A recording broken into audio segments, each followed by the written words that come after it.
Fourth property है the product of two unitary matrix of same order is also unitary. Product of two unitary matrix of same order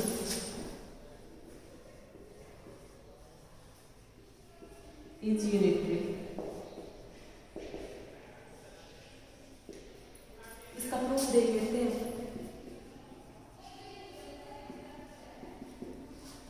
इसमें हम क्या करेंगे, दो unitary matrix लेके चलेंगे like A and B, be two unitary matrices.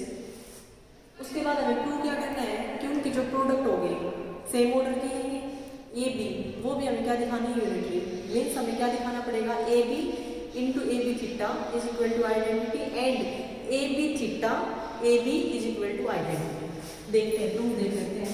Late A and B two unitary matrix of same order, two unitary matrices of same order. By definition क्या आ जाएगा, by definition A theta is equal to A theta A is equal to identity. इसको equation number 1 बोल देती हूँ। And B theta is equal to B theta B is equal to identity. इसको मैं बोल देती हूँ इक्वेशन नंबर 2। हमें प्रूव क्या करना है, A B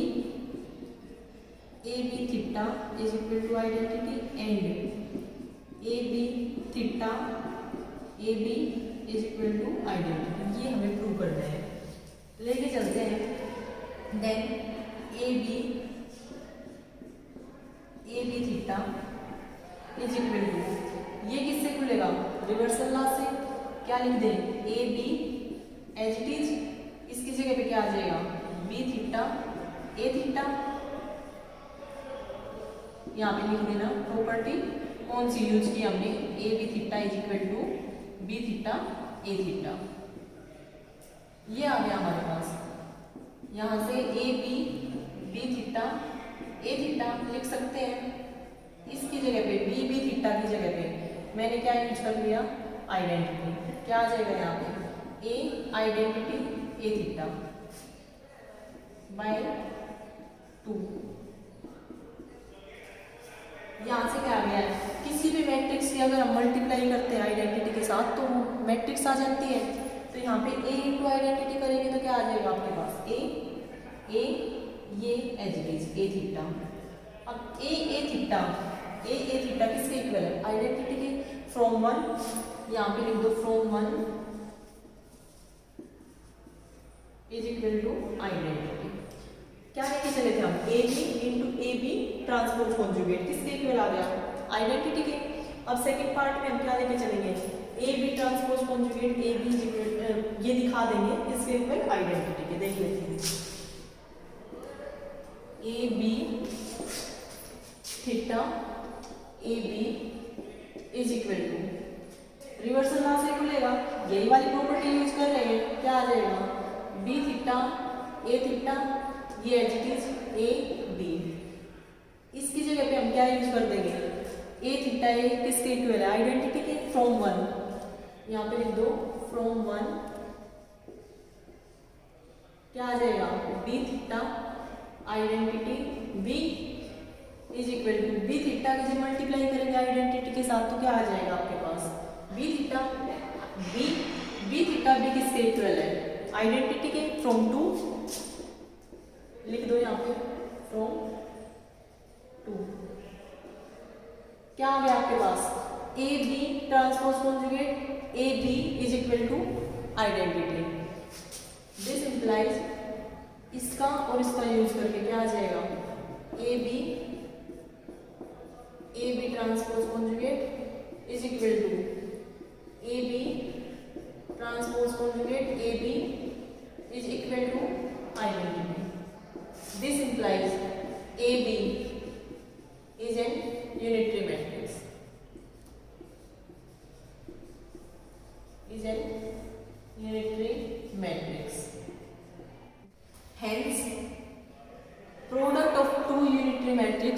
same order is unitary. इसके बाद नेक्स्ट थ्योरम देख लेते हैं। नेक्स्ट है हमारे पास sum of two unitary matrix of same order need not be unitary.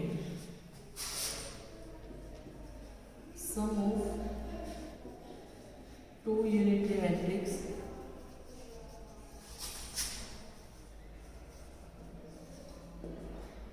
of same order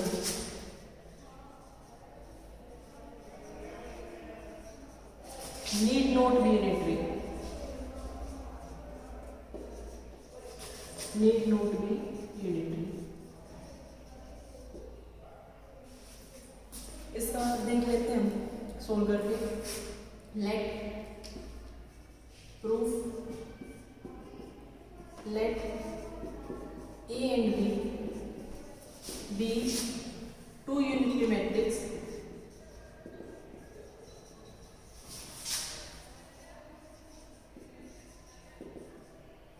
of same order।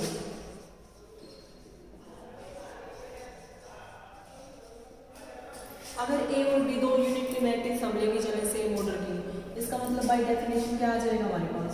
Then by definition A theta is equal to transpose conjugate of A into A is equal to identity, इसको first बोल दे, and B theta is equal to B theta B is equal to identity. ये हो गई हमारे पास equation number 2। हमें क्या दिखाना है कि दो यूनिटरी मैट्रिक्स का जो सम है वो यूनिटरी नहीं आ सकता, जरूरी नहीं है कि वो यूनिटरी आए। लेके चलते हैं A plus B theta is equal to A plus B as it is, ये किसके इक्वल आ जाएगा? A theta plus B theta, A theta plus B theta. हम जानते हैं किस वाली प्रॉपर्टी का यूज किया है? A plus B theta is equal to A theta plus B theta. इसका यूज हमने यहाँ पे कर लिया। मल्टीप्लाई कर लेते हैं, सेम ऑर्डर की है तो मल्टीप्लाई कर सकते हैं। ए की प्रोडक्ट की A थीटा के साथ A थीटा, फिर यहाँ से plus A B theta plus B A theta plus B theta. A theta किसके इक्वल है हमारा? आइडेंटिटी के इक्वल है फ्रॉम 1, एंड B थीटा किसके इक्वल है? आइडेंटिटी के फ्रॉम 2। 1 और 2 का यूज करके क्या आ गया? Identity plus A B theta plus B A theta plus identity. ये आ गया आपके पास 2i plus A B theta plus B A theta. अब एक बात बताओ, ये इसके इक्वल आ गया, लेकिन ये अगर आइडेंटिटी के इक्वल आता तो हम बोल देते, फिर हम चेक करते A plus B theta A plus B, वो चेक करते हैं। अगर वो भी आइडेंटिटी के इक्वल आ जाता तो हम बोल देते कि sum of two unitary matrix is again a unitary matrix. But यहाँ पे ये आइडेंटिटी के इक्वल नहीं आया। अगर ये आइडेंटिटी के इक्वल नहीं आया तो हम क्या बोल देंगे कि sum of two unitary matrix of same order need not be unitary, hence proved. ठीक है, नेक्स्ट देख लेते हैं। नेक्स्ट थ्योरम है a real matrix is unitary if and only if it is orthogonal. Proof देख लेते हैं इसका। Proof suppose A be a real matrix, suppose A be a real matrix. अब अगर ए रियल मैट्रिक्स है तो ए का जो कॉन्जुगेट होगा वो किसके इक्वल आएगा? ए के, एंड ए थीटा किसके इक्वल होता है? ए कॉन्जुगेट ट्रांसपोज या फिर A transpose conjugate is equal to A conjugate किसके इक्वल है? ए के, तो ए थीटा किसके इक्वल आ गया? ए ट्रांसपोज के। अब लेके चलते हैं let A be a unitary matrix, let A be a unitary matrix. और क्या प्रूव कर देंगे कि अगर ये रियल यूनिटरी मैट्रिक्स है तो ये ऑर्थोगोनल मैट्रिक्स में ऑर्थोगोनल मैट्रिक्स ही आएगी। और कन्वर्स पार्ट में क्या लेके चलेंगे कि ये ऑर्थोगोनल मैट्रिक्स लेके चलेंगे। रियल तो ले लिया हमने पहले, और क्या प्रूव कर देंगे कि ये यूनिटरी मैट्रिक्स आ गई हमारे पास। देख लेते हैं। Let A be a unitary matrix. अगर ए यूनिटरी मैट्रिक्स है देन बाय डेफिनेशन क्या आ जाएगा, A theta is equal to A theta A is equal to identity. अब ए थीटा किसके इक्वल आ गया है, इसको बोल दो इक्वेशन 1, इसको बोल दो इक्वेशन 2। ए थीटा तो ए ट्रांसपोज के इक्वल है, कर दो put A transpose is equal to A transpose A is equal to identity. कहाँ से आएगी, फ्रॉम 2। ये किसकी डेफिनेशन है, ऑर्थोगोनल मैट्रिक्स की। This implies A is an orthogonal matrix.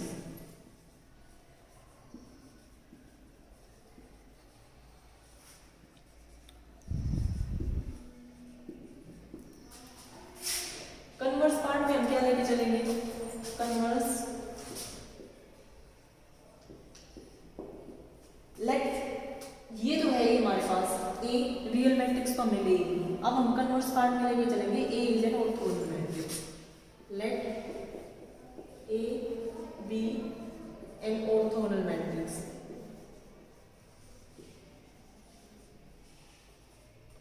अगर ए हमारे पास ऑर्थोगोनल मैट्रिक्स है देन बाय डेफिनेशन क्या आ जाएगा हमारे पास, A transpose is equal to A transpose A is equal to identity. लेकिन ए ट्रांसपोज किसके इक्वल है, ए थीटा के। पुट कर देते हैं वैल्यू, क्या आ जाएगा, A theta is equal to A theta A is equal to identity from 2।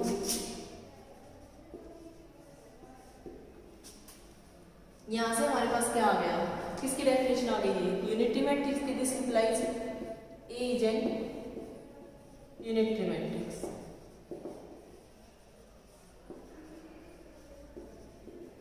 Has proved. Next property हमारे पास, determinant of A unitary matrix has absolute value 1। Next है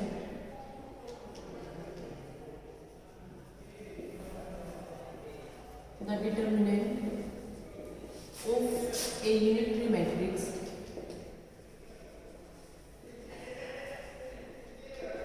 has absolute value 1.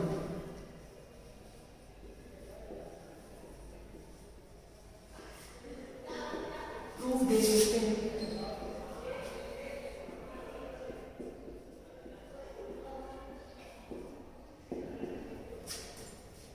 Let A be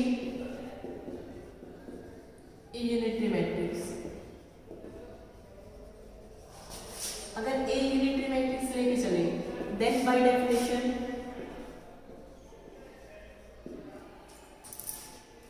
क्या आ जाएगा हमारे पास, A theta is equal to A theta A is equal to identity.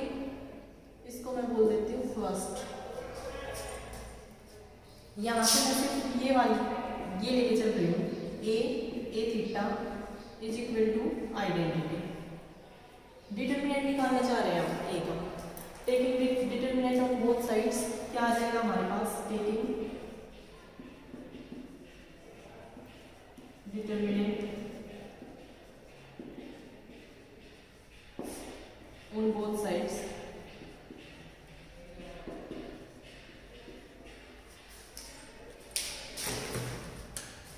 क्या आ जाएगा हमारे पास, यहाँ से डिटरमिनेंट लेके चलेंगे तो determinant A theta is equal to determinant I. अब हम जानते हैं एक प्रॉपर्टी होती है determinant of A B is equal to determinant A into determinant B. इसका यूज अब यहाँ पे कर लेंगे। क्या आ जाएगा आपके पास, determinant A determinant transpose conjugate of A is equal to identity का डिटरमिनेंट होता है 1। इसका यूज करेंगे हम। यहाँ पे लिखेंगे डिटरमिनेंट ऑफ ए, यहाँ से आएगा determinant A transpose conjugate is equal to 1। अब हम जानते हैं डिटरमिनेंट आप ए ट्रांसपोज कॉन्जुगेट निकालो या फिर पहले ए ट्रांसपोज का डिटरमिनेंट निकाल के बाद में कॉन्जुगेट ले लो, दोनों इक्वल होते हैं। इस प्रॉपर्टी का यूज हम यहाँ पे करेंगे। क्या आ जाएगा आपके पास, यहाँ पे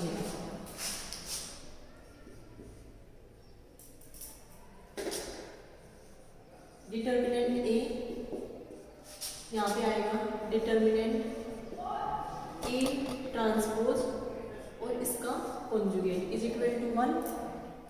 यहाँ से आपके पास आया डिटर्मिनेंट ए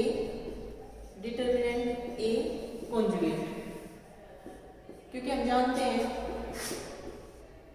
ए ट्रांसपोज का डिटर्मिनेंट निकालो या फिर ए का डिटर्मिनेंट निकालो, दोनों इक्वल होते हैं। इसका यूज हमने यहाँ पे कर लिया। दिस इंप्लाइज क्या आ गया यहाँ से, modulus of determinant of A square is equal to 1। This implies क्या आ गया, determinant of unitary matrix has absolute value 1। ठीक है, हेंस